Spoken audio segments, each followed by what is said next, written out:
السلام علیکم خو ګملګرو پلی سٹور ته د عکسونو ایډیټ کول لپاره بالکل نوې اپلیکیشن راغلی دی چې دوی په مدد سره تاسو بالکل په یو کلیک سره خپل تصویرونه ښایسته ایډیټ کولی شئ. څنګه چې تاسو په سکرین باندې ښکاري چې په دې اپلیکیشن کې بالکل په یو کلیک باندې تاسو خپل تصویرونه ښایسته جوړولی شئ. په دې اپلیکیشن کې ډېر زیات مختلف اپشنونه دي چې د دې په مدد سره تاسو خپل تصویر ډېر زیات ښایسته جوړولی شئ. څنګه چې تاسو په سکرین باندې ښکاري چې په دې کې تاسو په خپل تصویر باندې لیکل شئ کولی، مطلب تاسو په خپل تصویر باندې خپل نوم لیکئ یا تاسو نور څه شعرونه لیکئ نو هغه تاسو په خپل تصویر باندې لیکلی شئ. یا که تاسو په خپل تصویر باندې مختلف سټیکرې لګول غواړئ هغه تاسو هم په دې اپلیکیشن کې کولی شئ. دې نه بغیر که تاسو په خپلو ګوتو په دې کې لیکل کوئ، څنګه چې تاسو ته زه په سکرین باندې دلته وښیم داسې لیکل پې تاسو کوئ نو هغه تاسو هم په دې اپلیکیشن کې کولی شئ. شارپنس آپشن چې کوم دی په دې کې هم شته، سچوریشن تاسو ته ښکاري، کراپ، ویګنیټ، په دې کې ډېر زیات مختلف آپشن دي، مختلف فلټرې دي پکې، مختلف فریمونه دي پکې او دا ټول تاسو په یو کلیک باندې په خپل تصویر کې لګولی شئ.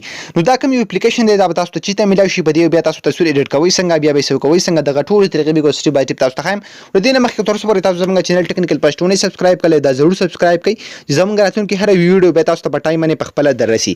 نو که چېرې تاسو هم غواړئ چې په خپل موبایل کې دغه رقم عکسونه ایډیټ کړئ د هغې لپاره به تاسو په خپل موبایل کې دا اپلیکیشن انسټالوئ کوم چې پلی سټور ته بالکل نوی راغلی دی. د دې لینک په یوټیوب کې تاسو ته په ډسکرپشن کې میلاو شي او کوم ملګري چې زموږ دا ویډیو په فیسبوک کې ګوري د دې ویډیو نه به د پاسه هم تاسو ته لینک میلاو شي او دې ویډیو په کمنټ کې به هم تاسو ته لینک میلاو شي. د هغه ځای نه به تاسو دا اپلیکیشن په خپل موبایل کې انسټال کړئ. کله چې هم دا اپلیکیشن تاسو په خپل موبایل کې انسټال کړو بیا به څه وکړئ، سمپل دا به دغه رقم اوپن کړئ. کله چې هم تاسو اوپن دا اپلیکیشن اوپن کړو په دې کې تاسو له دوه آپشنې درکړي، یو نه تاسو تصویر د خپل ګیلري نه راغیستلی شئ او بل کې تاسو ډایرکټلی ویستلی شئ. نو زه به سمپل د خپل ګیلري نه یو تصویر راواخلم. کله چې هم تاسو په دې کې خپل تصویر راواخلئ که بیا تاسو غواړئ چې په خپل تصویر باندې مختلف فلټرز اپلای کړئ د هغې لپاره دا آپشن فرسټ اف آل تاسو له درکړی. تاسو ته ښکاري په دې کې څومره زیاتې فلټر دي او تاسو چې په کوم یو فلټر باندې هم کلیک اخلئ تاسو ته څنګه په سکرین باندې ښکاري اټومیټیکلی تاسو تصویر هماغه شان کېږي. نو بالکل په یو کلیک باندې تاسو په دې کې خپل تصویر ښایسته ایډیټ کولی شئ.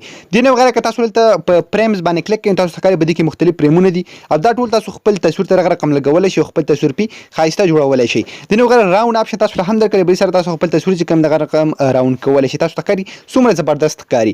د نه بغیر په دې کې نورې کومې آپشنې دي دلته تاسو ته ښکاري دا آپشن پکې هم شته. سره تاسو خپل تصویر چې کوم دی لایټنګ چې کوم دی تاسو سیوا کولی شئ، مطلب تاسو په تیاره کې تصویر ویستلی وي تاسو په هغه باندې لایټ سیوا کولی شئ، دغه رقم ښایسته جوړولی شئ. د نه بغیر په دې کې تاسو له دا بل آپشن هم درکړی، تاسو ته ښکاري که تاسو په دې باندې کلیک کړئ نو په دې کې به هم دغه شان مختلف لایټنګ چې کوم دی تاسو تیزولی او ورسره کمولی شئ. د نه بغیر دلته ویګنیټ آپشن تاسو له هم درکړی، څنګه چې په آیفون کې دا آپشن هم وي د دې باندې تاسو د خپل تصویرونو سایډونه چې کوم دی هغه لږ لږ تورولی شئ نو هغه به بیا ډېر زیات زبردست ښکاري. تاسو ته ښکاري دغه رقم تاسو کولی شئ. تاسو ته ښکاري څومره زبردست تصویر د دې نه جوړ شو. د نه کراپ آپشن تاسو له هم درکړی، مطلب تاسو نه په تصویر کې سایډ ته څوک راغلی وي یا تاسو تصویر غټ وي تاسو په دې باندې خپل تصویر دغه رقم زبردست وړوکی کولی شئ. تاسو ته ښکاري دغه رقم تاسو خپل تصویر ښایسته په دې باندې جوړولی شئ.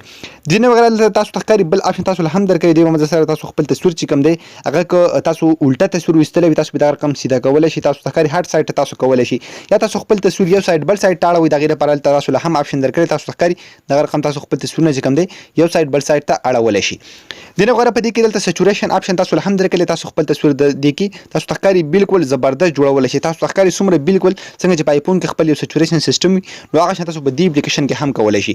دې نه بغیر دې کې تاسو ډرایینګ چې کوم دی هم کولی شئ، څنګه رنګ چې تاسو هم غواړئ نو هغه شان لیکل تاسو د خپل ګوت په مدد سره په خپل تصویر باندې کولی شئ. دې نه بغیر مختلف سټیکرز په دې کې هم شته، دې کې چشمې دي یا دغه شان نور مختلف سټیکر دي تاسو په خپل تصویر باندې لګولی شئ او ورسره تاسو په خپل تصویر باندې لیکل چې کوم دی هغه هم کولی شئ. څنګه چې هم تاسو غواړئ تاسو ته ښکاري هغه کلر به تاسو دلته سلیکټ کړئ، په پلس نشان باندې به کلیک کړئ او دلته چې هم تاسو په خپل نوم په خپل تصویر باندې تاسو لیکل غواړئ یا په خپل نوم باندې تصویرونه جوړول غواړئ نو تاسو ته ښکاري په هر کلر کې دلته تاسو لیکلی شئ. نو ډېر زیات کمال اپلیکیشن دی. کله چې هم تاسو په دې کې مکمل تصویر ایډیټ کړه نو په څه وکړئ بره په دې ټیک نشان باندې کلیک کړئ.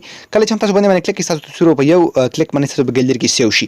خو ګمرګرو ډېر زیات اسانه بالکل نوی ایډیټر اپلیکیشن دی، ضرور دا په خپل موبایل کې انسټال کړئ. د دې په مدد سره تاسو ښایسته تصویرونه ایډیټ کولی شئ. خو ګمرګرو امید لرم تاسو به دا ویډیو خوښ شوي، که ویډیو هم خوښ شوي د خپلو ملګرو سره ضرور شیر کړئ چې هغوی ته هم څه فایده واخلي او موږ به خپلې دعاګانې خیال ساتئ. د الله په امان.